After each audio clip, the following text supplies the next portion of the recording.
you'll see seed go from seed back to seed again. Where it started, it ends.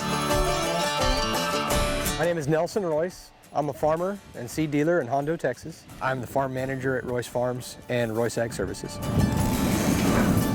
I grow 1,500 acres of crops, mainly corn, grain, sorghum, wheat, oat, cotton, sesame. Corn is important to me because you can use it for so many things. We've been growing it on this farm for generations. It is part of our livelihood, and I think it's important for our community as a whole.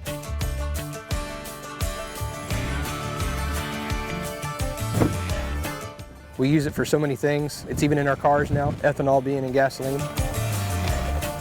I like to see myself as not just a producer, but I like to educate people as well about the nutritional value of their food and what it takes to get it there. I don't think many people realize when you walk through a grocery store, you're consuming things from all over the world, and there's a lot that goes into the process of getting all of those foods onto your table, regardless of what the crop is.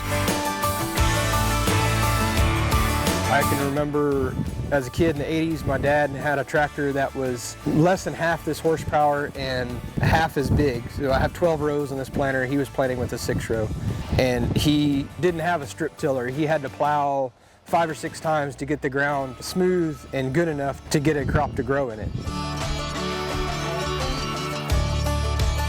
As an end product, some of the white corn seed that I sell eventually ends up in a bag of HEB corn chips. Dry corn, I'm sure we eat a couple of 100 pounds a year, which really isn't that much compared to what we produce, but we probably eat more corn than the average person.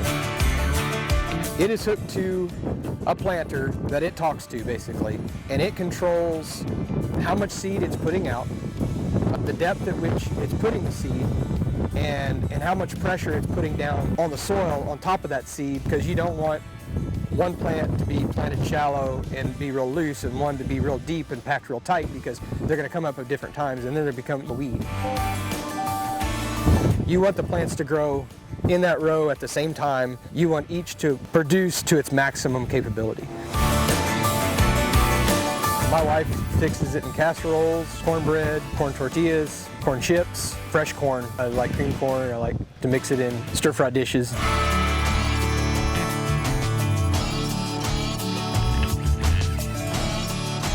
I start off with working with producers and figuring out what seed they're going to need for what kind of end user they're going to produce for, whether it's going to be feed or food.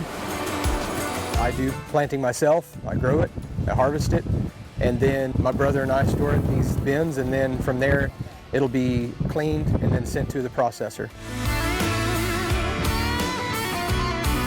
Parts of the process that are enjoyable: when this corn is 8 feet tall, and you feel like you're in a jungle. If you're standing right here in between May and August, you know, the corn tassels out and it's over your head, and it's hot and it's steamy in there, and you get to see that ear fill out and develop. You pull back that shuck and you see those rows of kernels. That gets you excited about how far it's come and reaping the harvest.